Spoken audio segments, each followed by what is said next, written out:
Bonjour et bienvenue, voici notre tour d'horizon économique, géopolitique, énergétique et boursier. Nous sommes le jeudi 20 mars et pour comprendre comment tourne la planète finance en ce jour d'équinoxe, c'est sur l'inforruptible et nulle part ailleurs et la thématique du jour, ce sera le grand emprunt défense entre réquisition et confiscation. Alors, je vous en parlais depuis le début de la semaine. On allait enfin savoir aujourd'hui sous quelle forme on allait faire appel au patriotisme des épargnants. Le ministre de l'économie, Monsieur Lombard, a donc présenté ce projet. Alors, ça ne sera pas une ponction sur le livret A comme on le redoutait. Non, ça va être l'émission d'un grand emprunt de 450 ou 500 millions d'euros. Rassurez-vous, ce n'est probablement qu'un début, on ira certainement au-delà du milliard, vu les besoins.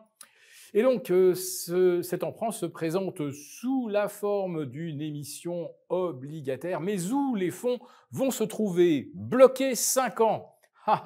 Vous le voyez, on parlait de mobiliser l'épargne. Là, ça ressemble à de la réquisition, mais le blocage 5 ans, moi je vous le dis, c'est de la confiscation. Et en plus de ça, vous ne savez pas vraiment si vous reverrez l'intégralité de votre mise, puisque c'est un emprunt à taux variable. Alors on peut nous dire au départ, oui, mais c'est une bonne chose, car on va indexer cet emprunt sur l'inflation. Et puis on pourrait très bien dire, d'ici 2 ou 3 ans, non, vu les circonstances, on est obligé de revenir là-dessus, et désormais, le rendement servi sera fixé à un nombre N, mais qui ne fera peut-être pas vos affaires. Alors, on nous a bien préparé l'opinion, on nous vend la guerre, le péril russe.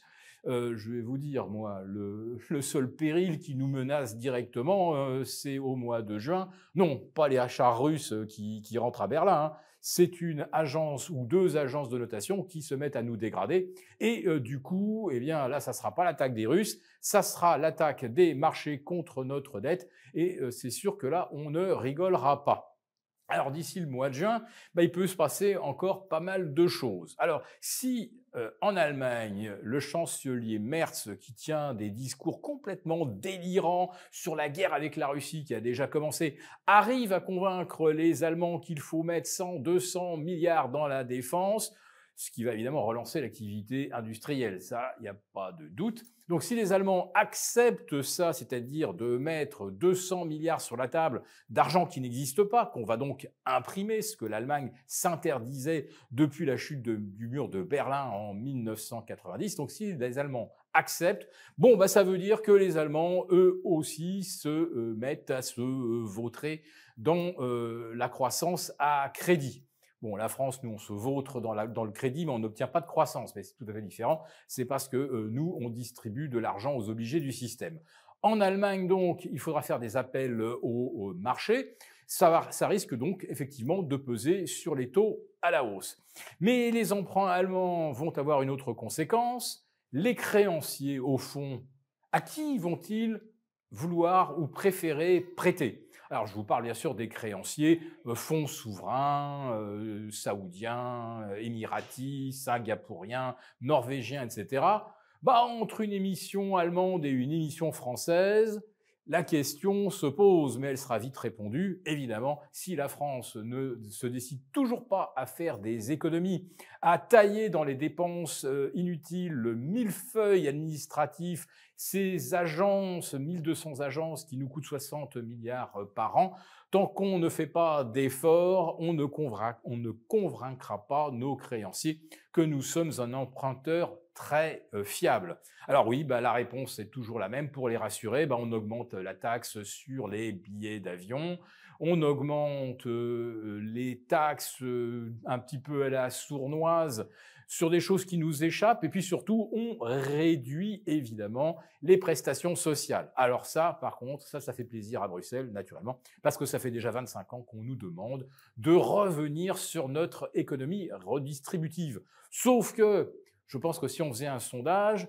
les Français n'auraient rien contre une redistribution en faveur des retraités qui ont déjà cotisé et dont on a déjà ponctionné en réalité plus de 56% de la richesse produite, redistribuer de l'argent à des gens qui l'ont mérité, pourquoi pas, mais redistribuer à des personnes qui n'ont jamais cotisé ou qui reçoivent de l'argent magique simplement parce que ce sont les obligés du système, évidemment, il y a quelque chose qui coince, mais c'est justement ce qui coince sur lequel on ne revient toujours pas. Allez, je termine quand même avec une petite page boursière pour vous faire part d'un phénomène qui m'intrigue. Les indices US connaissent souvent avant l'ouverture des espèces de trous d'air un peu bizarroïdes. Il n'y a pas de nouvelles. Je peux vous assurer que chaque fois que ça se produit, et ça s'est encore produit ce jeudi, je vais tout de suite voir s'il n'y a pas eu une annonce, un tweet de Trump. Bon, encore faudra-t-il qu'il tweete en pleine nuit. Non, il y a d'un seul coup comme ça des chutes brutales de moins 1% des indices US. Et là, franchement, à part les initiés qui travaillent dans les plages horaires hors séance sur les marchés électroniques, évidemment, des initiés de très grosses mains. Donc, si on en est déjà à 3 ou 4 flash crash depuis le début du mois de février, depuis le 20 février, c'est que certainement des initiés doivent être au courant de quelque chose. Alors, le quelque chose, c'est pas la Fed qui nous en a averti hier soir, naturellement, puisque Jérôme Powell s'est attaché à rappeler que tout est sous contrôle et que l'on n'est ni en récession, ni en surchauffe et que globalement, tout va bien. Participez à notre sommet inédit intitulé « Au-delà de la dette ». Nous avons réuni Marc Toiti, Tom Benoît, Étienne Henry et moi-même pour un sommet exceptionnel au-delà de la dette. 4 conférences gratuites pour décrypter ce qui arrive et surtout comment s'y préparer. En prime, un Napoléon, une pièce de 20 francs or sera offert à l'un des participants. Les inscriptions ferment bientôt, ne ratez pas le sommet. Cliquez sur le lien et réservez votre place dès maintenant.